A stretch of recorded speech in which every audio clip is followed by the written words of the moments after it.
Christmas arrived early for the playoff-bound New York Giants. But when the Saints marched into the Meadowlands in Week 16, they didn't plan to gift wrap a win for the home team. Ball, ball!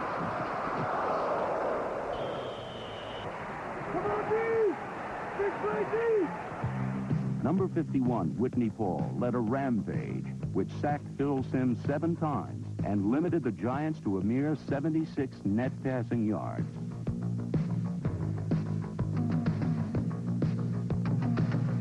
It was more than the chilling December air, which knocked New York receivers out cold. It's cold up here. It is freezing cold. The Saints heated up with a warming air of confidence as Hokie Guyjon's touchdown ignited a 10-3 upset.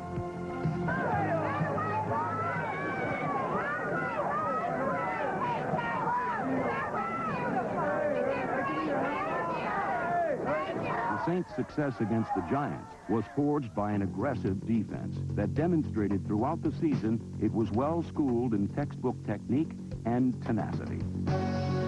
Up front, Jim Wilkes, Tony Elliott, James Gethers, Frank Warren, and Derlin Moore were one sack-happy pack.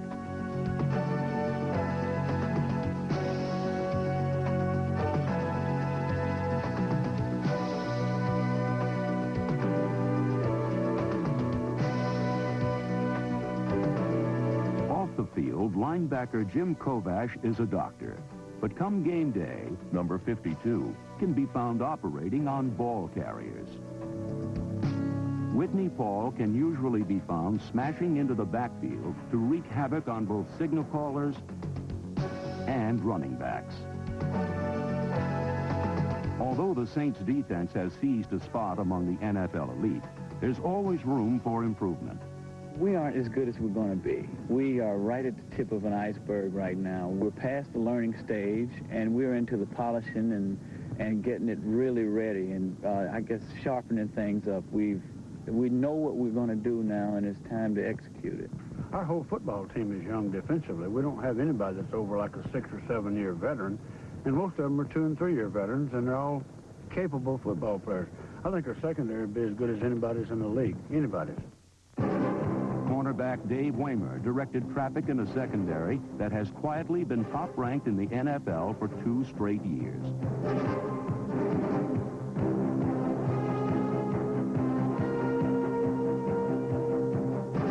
Also policing the corner were Bobby Johnson and Johnny Poe, number 25.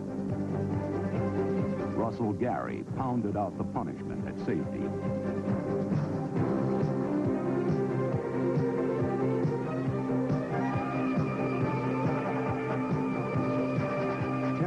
Number 24 and Frank Watlett, number 49, pursued their penchant for turning defense into instant offense.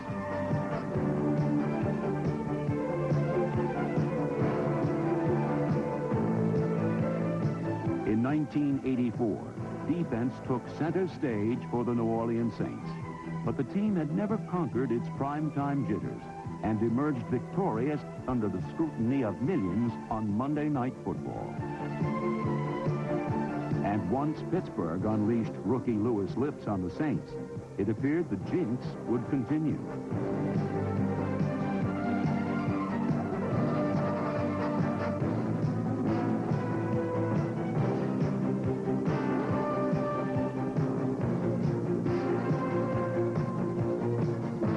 Facing a 14-3 deficit, the Saints could have bowed to their Monday misfortune.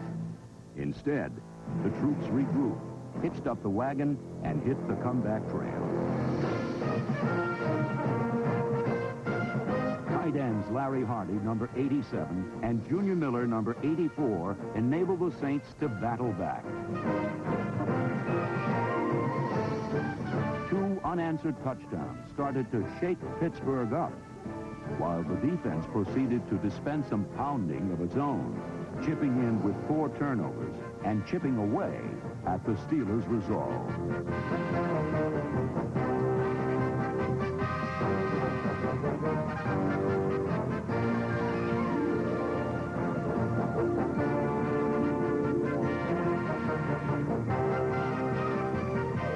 Saints exhibited a newfound exuberance, but it took a blast from Pittsburgh's pass to turn the contest into child's play. Stopping to throw Malone under a heavy rush. Dennis, Dirk, Winston, a former Pittsburgh Steeler, has just broken the game wide open with an interception for a touchdown. All the way in. New Orleans played with more spit than polish, more grit than glitter, but they beat the Hex by beating the Pittsburgh Steelers, a team that finished the season just one step away from the Super Bowl. This victory captured a season of hope for the Saints. It epitomized how far they had come in their quest to be winners, and it proved that they can succeed as long as they remember you must hold on to your dreams.